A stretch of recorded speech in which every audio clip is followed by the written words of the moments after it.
Adriano Celentano est un célèbre chanteur et acteur italien qui était particulièrement populaire auprès des téléspectateurs soviétiques et n'a pas perdu son charme et son exigence pour une longue carrière. Il est l'un des interprètes italiens les plus titrés de l'histoire. Dans le même temps, Celentano a obtenu le succès et la reconnaissance presque également en tant qu'acteur et chanteur. L'image d'un charmant homme en chemise qu'il a créé gagne toujours le cœur du public.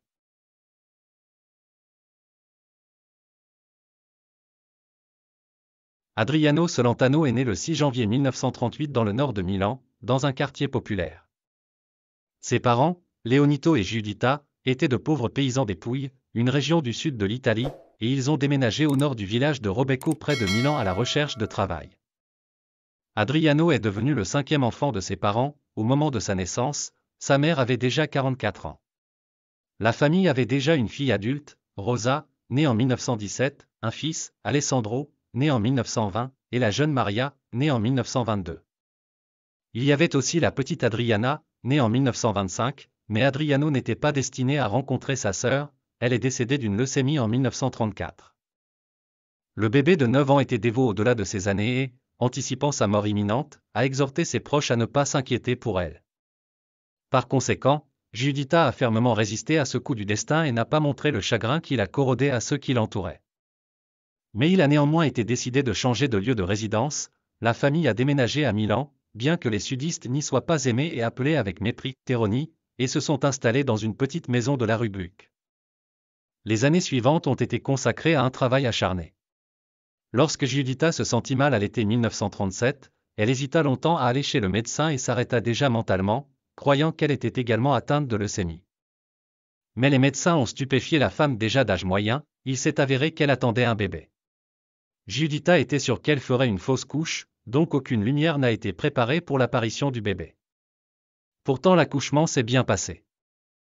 Le garçon est né le 6 janvier, et ce jour en Italie s'appelle le jour de la sorcière Befana et est considéré comme une fête de farce et de farce. Et en effet, dès que le bébé, qui a reçu le nom en l'honneur de la sœur décédée, a grandi et a commencé à marcher de manière autonome, la famille Celentano a oublié la paix. Avec ses bouffonneries, le garçon a rendu fou tout le quartier et a reçu les surnoms de « provocateur » et de « tremblement de terre aux pieds nus » de la part de voisins mécontents. Mais les parents ont fermé les yeux sur les farces de leur plus jeune fils. Le garçon direct, bruyant et rieur était le préféré de la famille.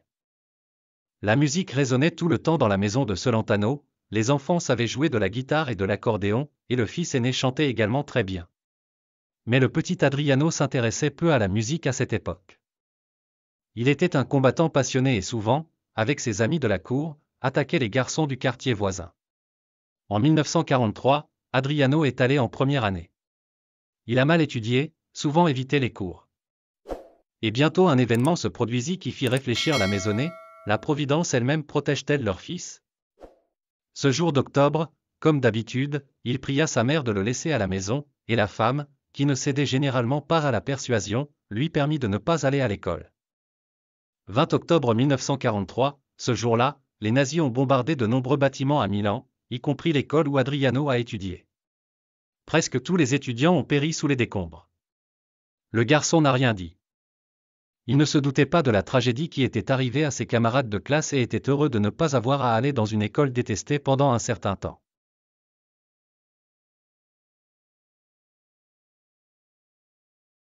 En 1951, le père d'Adriano est décédé. La veuve a reçu une petite compensation et la famille a déménagé dans une meilleure région.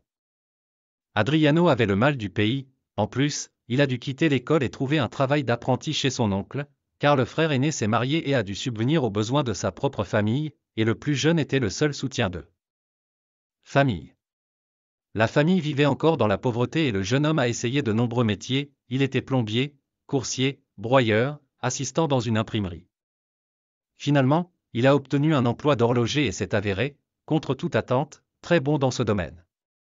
Giuditta rêvait déjà que son fils s'installerait et commencerait à rapporter beaucoup d'argent à la maison, mais à cette époque, Adriano a commencé à s'intéresser à la musique, rock and roll, amenée en Italie par les vainqueurs de la Seconde Guerre mondiale.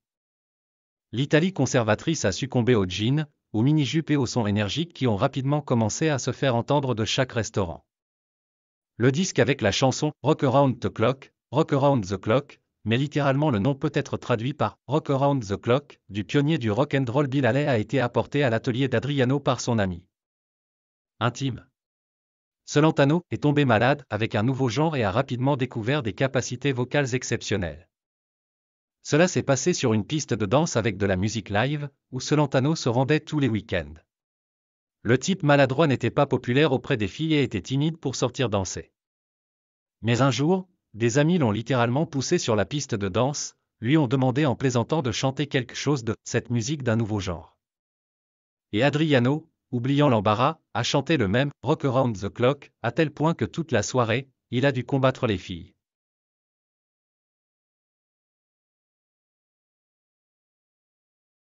Celentano a commencé à se produire dans des boîtes de nuit, des bars et d'autres lieux de divertissement.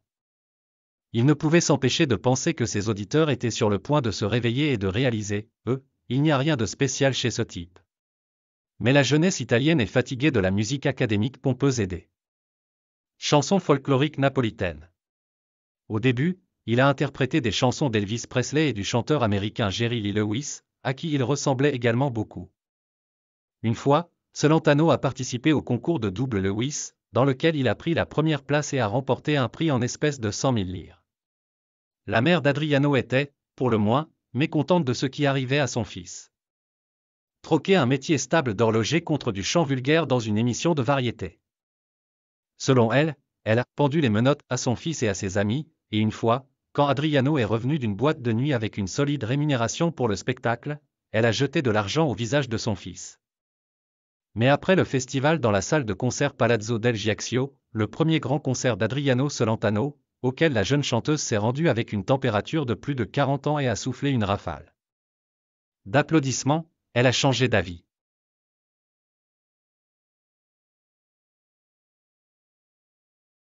En 1954, Adriano écrivait déjà ses propres chansons et en 1955, au festival de Boogie Woogie, il rencontra le trio musical coloré Rock Boys, le claviériste Enzo Janacci, le saxophoniste Luigi Tanco et le guitariste Giorgio Gabe. Ils ont voyagé à travers le pays, se produisant dans des boîtes de nuit, mais ils n'avaient pas de chanteur. Aucun d'entre eux ne savait l'anglais et ne savait chanter. La connaissance de Celentano était un cadeau pour les deux parties. Le trio est devenu un quatuor, dont Aber était considéré comme le leader. En mai 1957, les Rock Boys participent à une compétition de rock and roll organisée au Palais des Sports de Milan. La plupart des candidats ont interprété des chansons d'artistes américains célèbres devant le jury, mais le groupe Celentano a décidé d'interpréter sa propre chanson, Ciao ti dirò, je te dirai ciao. Le public et le jury ont vraiment aimé la chanson et, par conséquent, l'équipe a remporté le concours. À l'été 1958, Celentano remporte le festival de musique légère organisé dans la ville d'Ancône, interprétant la chanson Il tuo bacio, comme un rock, ton baiser est comme le rock. En 1960, il signe un contrat avec la maison de disques allemande Jolie, qui sort son premier album, Adriano Celentano con Giulio Libano la Sua Orchestra. Après cela, Celentano est enrôlé dans l'armée et, en février 1961, il participe au festival de musique de San Remo, pour lequel il doit obtenir l'autorisation du ministre de la Défense. Au festival, Adriano a interprété la chanson 24 000 Kiss, 24 000 Abbassi, et a pris la deuxième place. La chanson s'est rapidement hissée au sommet des charts et s'est vendue à plus de 500 000 exemplaires en quelques semaines. Après un tel succès, Celentano a hardiment résilié le contrat avec Jolie et a créé sa propre maison de disques appelée Clan Celentano. En 1962, son premier disque sous ce label, Non mi dire, sort, tiré à plus d'1 million d'exemplaires. La même année, le chanteur remporte le concours Cantagiro en interprétant la chanson « Ste lontana da me », Tu es loin de moi, part en tournée en France et visite l'Espagne. En 1966, Adriano se produit à nouveau lors d'un festival de musique dans la ville de San Remo, interprétant sa première chanson autobiographique sociopolitique, The Boy from Gluck Street, Il ragazzo della via Gluck. La chanson sur le sort d'un gars simple a figuré en tête des charts italiens pendant plusieurs mois, puis a même été incluse dans les manuels scolaires. En 1968, le deuxième album sous le label Clan Celentano, Azzurro una carezza in un pugno, est sorti. La chanson titre Azzurro, Blue, de cet album est finalement devenue l'une des plus célèbres de l'œuvre de Celentano. Les paroles ont été écrites par l'auteur-compositeur italien Vito Pallavicini et la musique par le célèbre compositeur Paolo Conte. En 1970, Celentano, avec sa femme Claudia Mori, a de nouveau participé au festival de San Remo. Ensemble ils ont interprété la chanson Chi non lavora, non fa la mort, qui ne travaille pas, il ne fait pas l'amour, et a remporté une victoire confiante. Pendant un certain temps, ce concours de musique a pu s'appeler le concours Adriano Celentano, il a tellement éclipsé les autres participants. En 1979, l'un des albums les plus populaires du chanteur, Soli, Seul, est sorti, créé en collaboration avec le célèbre compositeur italien Toto Cutugno. Pendant 58 semaines, l'album est resté au sommet du hit-parade italien. Le disque a également été publié en URSS par Melodia. En 1987, Adriano Celentano et sa femme se rendent pour la première fois en URSS et arrivent à la première de son film Johan lui. En l'honneur de cela, 2 concerts du chanteur ont eu lieu dans le complexe sportif Olimpiski. Après une pause dans son activité musicale en 1991, Celentano sort l'album Il Redegli Ignoranti, Roi des ignorants, qui comprend 10 chansons. En 1996, Celentano sort l'album Arrivano gli uomini, qui comprend 11 nouvelles chansons. En septembre 1997, Celentano s'est produit lors d'un concert à Bologne en l'honneur du 23e Congrès Eucharistique National, auquel a assisté le pape Jean-Paul II lui-même. En 2001, le prochain album, Esco di Rado e Parlo ancora meno, est sorti, enregistré en collaboration avec l'auteur-compositeur Mogol et le compositeur Gianni Bella.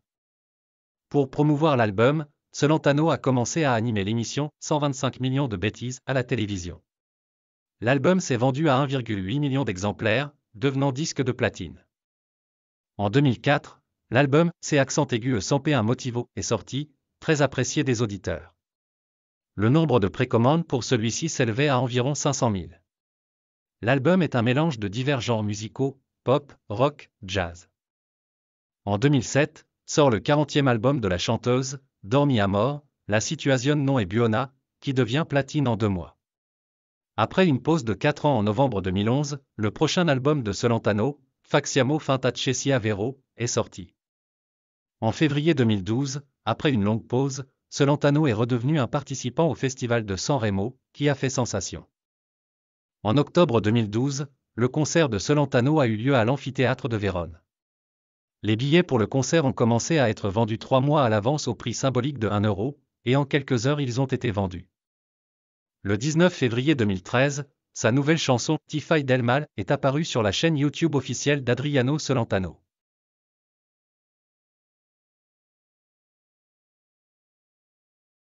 En plus de la musique, Adriano Celentano est connu comme acteur de cinéma.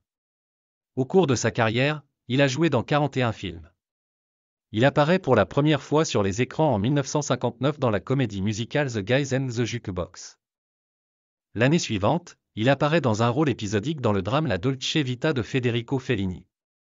Le premier travail de réalisateur de Celentano a été le film Super Robbery à Milan en 1965, où il a joué avec sa femme Claudia Mori. En 1975, la comédie Hurry Before Your Wife Returns est sortie, dans laquelle Celentano a agi en tant que réalisateur, scénariste, compositeur et monteur. Ce film mettait en vedette la femme d'Adriano et leurs 3 enfants. Le film a été nominé pour la Palme d'Or au Festival de Cannes, dont celui du meilleur acteur. Grâce à la collaboration avec les comédiens et scénaristes italiens Castellano et Pipolo, des comédies aussi brillantes sont apparues avec la participation de Celentano, telles que The Taming of the Shrew, 1980, et Madly in Love, 1981. Avec Ornella Muti, S, 1981, Grenier, 1986. Les rôles d'Adriano dans les comédies policières Bluff, 1976, Velvetan, 1979, et la comédie musicale Bingo Bongo, 1982, ont été récompensés et sont toujours appréciés du public. Le dernier rôle de Celentano était Furio dans le film Jackpot, 1992.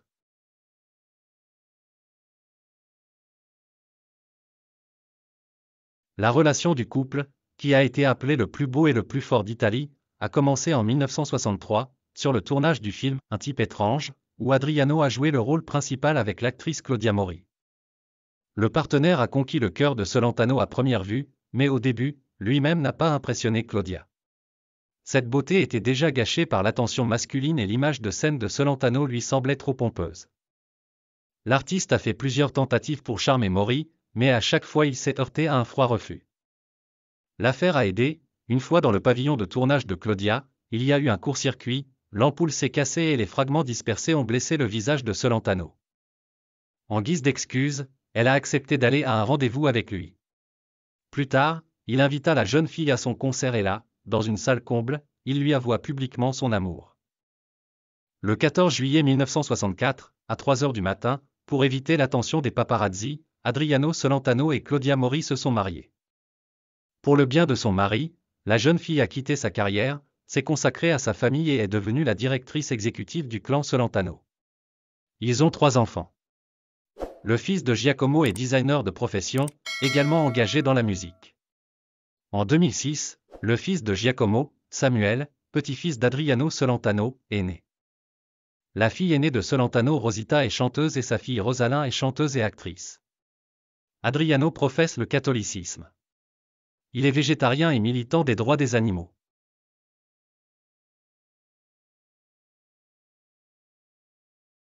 Adriano Celentano, malgré son âge, continue de donner des concerts, et dans ses temps libres il vit dans sa villa avec sa famille à 100 km de Milan.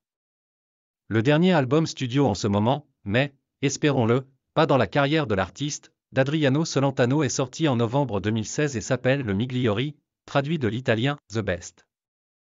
Avec Adriano, son ancienne petite amie, la chanteuse Mina Masini et le compositeur Toto Cutugno ont travaillé sur l'album. Pour plusieurs compositions, des clips ont été tournés, sur lesquels l'interprète lui-même a travaillé. La vidéo de la chanson Amami Amami est devenue particulièrement frappante.